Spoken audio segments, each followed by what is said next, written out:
Today, I'd like to recall the poor box office performance of the film Prince of Persia, which Disney released in theaters in 2010. Before Warcraft, it was the most expensive video game adaptation ever made.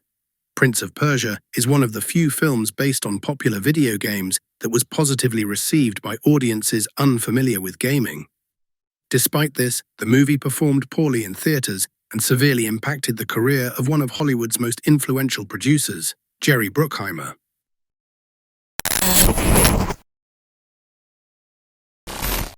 Initially, Disney had no involvement with Prince of Persia. The screenwriter Robin Morningstar was working on the script in collaboration with the creator of the game, Jordan Mechner. Prince of Persia was originally intended to be a darker and grittier film, with dungeons and zombies.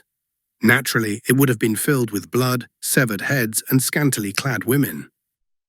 But at some point, the project caught the attention of producer Jerry Bruckheimer, known for films like Bad Boys, The Rock, National Treasure, and Pirates of the Caribbean. Jerry Bruckheimer liked the idea and quickly purchased the rights to adapt it. Since Jerry was working with Disney at the time, the project was developed under the studio. Naturally, the script was immediately rewritten, and instead of the earlier games in the series, they based it on the more family-friendly The Sands of Time. The darker elements of the script quickly disappeared. Upon release, the film still received a PG-13 rating, which was unusual for Disney. At the time, it was only the fourth Disney film to receive this rating, the first three being from the Pirates of the Caribbean franchise. With Jerry Bruckheimer and Disney on board, the budget of the film instantly ballooned to $100 million. In hindsight, if the production had stayed within that budget, it would have had no problem breaking even. However, Bruckheimer, who was then Hollywood's most well-known producer, didn't concern himself with budget overruns or attempts to keep spending under control. Problems arose before filming even began. The original choice for the role of Tamina was Iranian actress Golshifteh Farahani, who had appeared in the 2008 film Body of Lies.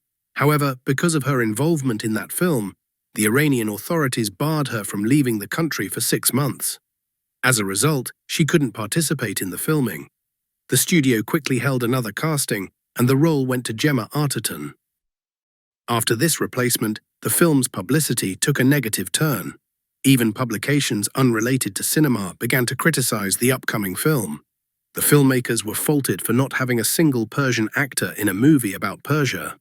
The best they could offer was Ben Kingsley, of Anglo-Indian descent, who played the main antagonist. Jake Gyllenhaal was cast as the lead only because director Mike Newell had known him since childhood and was eager to have him in his film. The filming in Morocco was accompanied by enormous costs. Ridley Scott's Gladiator, shot in the same locations, had cost $50 million less. Perhaps this was because Prince of Persia involved a crew of scorpion catchers and other handlers for various creatures. Russell Crowe and Joaquin Phoenix had no qualms about watching their step. Additionally, several trucks of expensive bottled water were brought in from Europe daily. For some reason, they didn't opt for cheaper, well-known brands of drinking water that were also available in Morocco. Director Mike Newell couldn't stick to the schedule, and the extra 3 weeks of scorpion hunting added $20 million to the film's budget. After filming wrapped, a rough cut was sent for test screenings, and a month later, the entire crew had to return to Morocco for reshoots to correct the film's problems. A month of filming, script rewrites, and more scorpion hunting consumed another $30 million. The big-budget $100 million film unexpectedly turned into a costly $150 million blockbuster. Disney then spent another $100 million on marketing of Prince of Persia. This budget bloat was hardly surprising, given that the same thing happened in 2010 with another Jerry Bruckheimer film, The Sorcerer's Apprentice. What was supposed to be a $100 million film ended up as another $150 million flop for Disney after reshoots.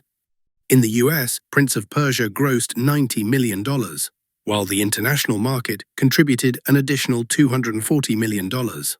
According to official reports, Disney lost nearly $100 million on the film. The box office returned only $160 million of the $250 million total investment. Director Mike Newell's career almost ended after the film's release, and he could only find work in television. But the main blow fell on Jerry Bruckheimer. Two massive flops in a row might have been the end of his career, but in 2011, the fourth Pirates of the Caribbean film was set to be released, and everyone expected it to perform well at the box office. Disney hoped it would cover the losses from their out-of-control producer. Though Pirates temporarily saved Bruckheimer's career, in 2012 he was hit by the failure of The Lone Ranger, after which Disney ended their long-term contract with him, and his career went downhill fast. While Prince of Persia, The Sands of Time has many flaws, it's still better than many adventure films being released today.